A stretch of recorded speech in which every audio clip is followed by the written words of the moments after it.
What's up, YouTube? It's Joel here. We've got your fourth stimulus check update. More lawmakers are ready to make their moves on the fourth stimulus check on this new infrastructure bill, as well as the American Families Plan bill. The Republicans have brought forth their bill of $928 billion to counteroffer Biden's $1.7 trillion infrastructure bill. We have Elizabeth Warren, who's working on a bill to ban Congress from trading individual stocks because of insider trading on the stock market. We're going to go over how big the raise will be for those on SSI, SSDI, and Social Security in 2022, on top of the new bill Chuck Schumer has to increase that monthly check by $200 as well. This is your Stimulus and Economic News Update, and I hope you're having a wonderful day. And if you don't mind, could you please do me a huge favor and destroy that like button for this video? I can't tell you how much it means and how much it helps the channel. True Life Investing would not be here without your support. And please, if anyone asks you for any personal info or to contact them on WhatsApp for Bitcoin or anything like that, it's fake, it's not me, please don't do it. We're looking at a big raise coming to those on Social Security in 2022. Where's it coming from? From raising taxes on those making over $400,000 or more. For those of you still working and earning income, you will likely see an increase in the income subject to Social Security taxes in 2022. This year, your first $142,800 of earned income will get hit with the Social Security payroll taxes for 2021. But it is too early to know whether this number will increase again in 2022. But we've got President Biden, who's running on adding new Social Security taxes for those earning incomes above $400,000 a year. He's wanting to implement this in 2022 to get a lot more funds that would translate into potentially larger Social Security benefits for retirees. This is where the money is coming from and where it's going to be going to. So I understand why they don't tax those over a certain limit like $142,000, because you're not going to get back what you're paying in whenever you start to receive Social Security. So at the maximum per month. So those that are making over $400,000 aren't going to get the money back they're putting in with this new tax, because there's a cap limit on how much you can receive. The plan now is to tax those that are already getting the max you can receive from Social Security making over $400,000. So that way they can have the money to be able to bring that huge increase to Social Security recipients. We're talking $200 a month increase for all Social Security beneficiaries. And this is coming straight from the leader of the Senate, Chuck Schumer. And yes, not only Biden is wanting to increase this, the leader of the Senate. So he also has a plan to call for Congress to help out with health care, to add around $40 billion each year to the Medicaid program. This is the nation's public health program for those people with low incomes. So the additional Medicaid money would mean more people who need free or low-cost home and community-based care could get that help. And this would aid to rapidly growing population of older Americans and those with disabilities, so that they can make sure that those people are taken care of. Let me know your thoughts on these new tax increases for the rich. Is it good? Is it right? And should we do it to help those out on Social Security? So we have Elizabeth Warren, who is making things happen. I mean, she's bringing things out left and right. Senator Elizabeth Warren plans to introduce legislation during this congressional session that would bar members, basically ban them, of Congress and other top government officials from buying and selling individual stock. Warren said it is a no-brainer. Every senator, member of Congress, president, cabinet secretary, federal judge, and other senior officials in charge of writing the rules for our financial system should not be able to own or trade individual stocks. The legislation would be based on the Anti-Corruption and Public Integrity Act, which Warren introduced in 2018 and reintroduced in 2020. but both times without Senate co-sponsors. So because the time that she actually put out those bills, there was a Republican-controlled Senate Finance Committee. So they actually didn't even go anywhere whenever they were presented.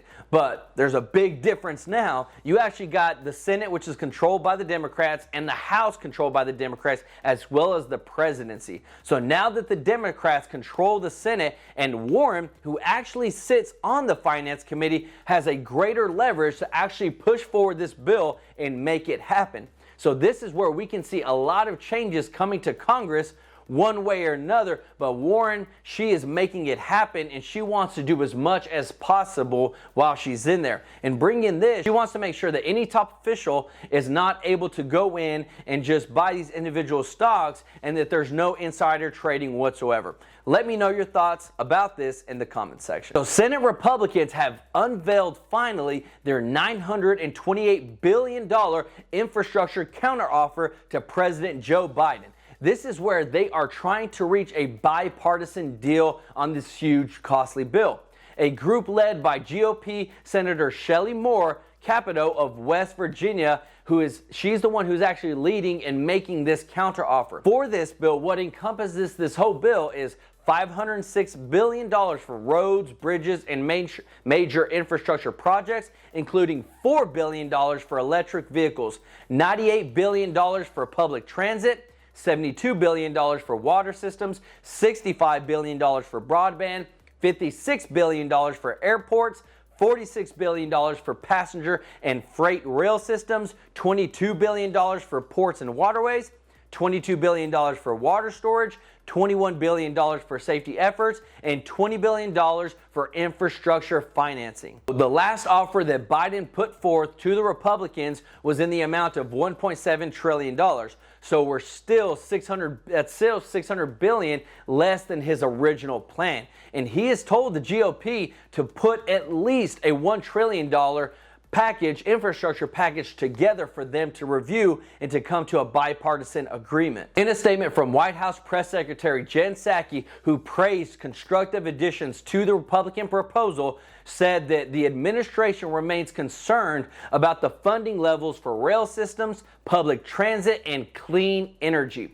She added that the White House is worried that major cuts in COVID relief funds could imperil pending aid to small businesses, restaurants, and rural hospitals. So we can see that they're still far apart on what they feel needs to be done in terms of clean energy and a lot of other items. But this is where, are they going to come together? Are they too far apart? Because in order for them to reach a deal, both sides would have to resolve not only a gap in this huge price tag, but also their differentiating visions of what they see in terms of offsetting the spending. In their counteroffer, Republicans again rejected Biden's call to raise corporate taxes, contending that they could cover infrastructure costs with funds already allocated by Congress or with transportation user fees. So is this going to be a bipartisan bill? Right now, it's up in the air. There's so many top leaders in the Senate and the House that are pushing for more than what the Republicans want. And there's some that are even pushing for that fourth stimulus check to be included in this huge infrastructure bill. And we didn't see that. And there's so many. It's not just any senators. It's the top officials, those that are leading these subcommittees and the actual committees of the Senate. So this is where we see that, yeah, Biden and the Republicans may be getting closer, but you got still too many Democratic senators in the House and in the Senate that are nowhere near close where they want to be with the Republicans in terms of finding a bipartisan bill. So let me know your thoughts on the spending on this new counteroffer in the comments section. Now on to that fourth stimulus check. So we've got momentum, so much momentum coming for a fourth round of stimulus checks that's building literally in Congress every single day. Because we have more now than 80 congressional Democrats. We have Vice President Kamala Harris, who have now expressed so much support for additional payments, direct payments to Americans. We even have the House Ways and Means Committee who have come out and they sent a letter to President Joe Biden saying, hey, we need additional payments to be made to Americans because we're still in a pandemic and they need a lifeline. They need help. And they went on to say that Americans need consistent sources of relief right now and that it's imperative that we do this and we do this immediately. Unemployment is not where it's supposed to be at. The jobs are still not there. Small businesses are still not where they're supposed to be at. We still have huge percentages of Americans that are still hurting or still not able to get back to where they're supposed to be at pre-pandemic because there's still lockdowns. We're not at 100% capacity in a lot of states. So that's where they're saying that people need help now. So those who signed the letter, they even said, hey, we don't just need a fourth stimulus check, we need a fifth stimulus check. Because if we can do this, we're going to keep 12 million people out of poverty. So the Democrats are pushing to tie these stimulus checks to the huge proposals that are coming from Biden, the American Families Plan and the infrastructure bill. These are close to $2 trillion bills that they want to make sure that they get some stimulus checks in there to help Americans get immediate relief. And so the amount that they're pushing for is $2,000 per adult and $1,000 per child, up to 3 children max. And it would be for those making under $125,000 per year. So we have two bills, we have two opportunities because of budget reconciliation to get this passed with having the right amount of votes and without GOP support.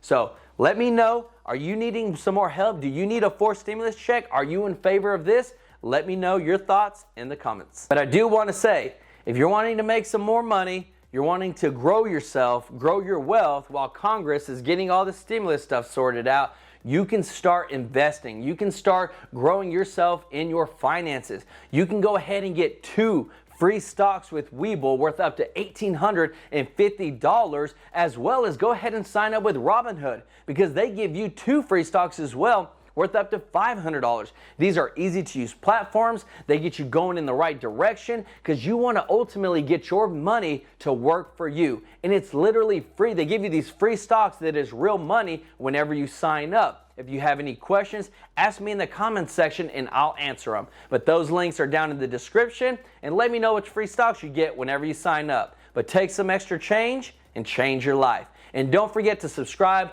like this video, and hit that notification bell to stay up to date on all stimulus and economic news that affects you and learn how to build some wealth. This is Joe with True Life Investing. Until next time, peace out.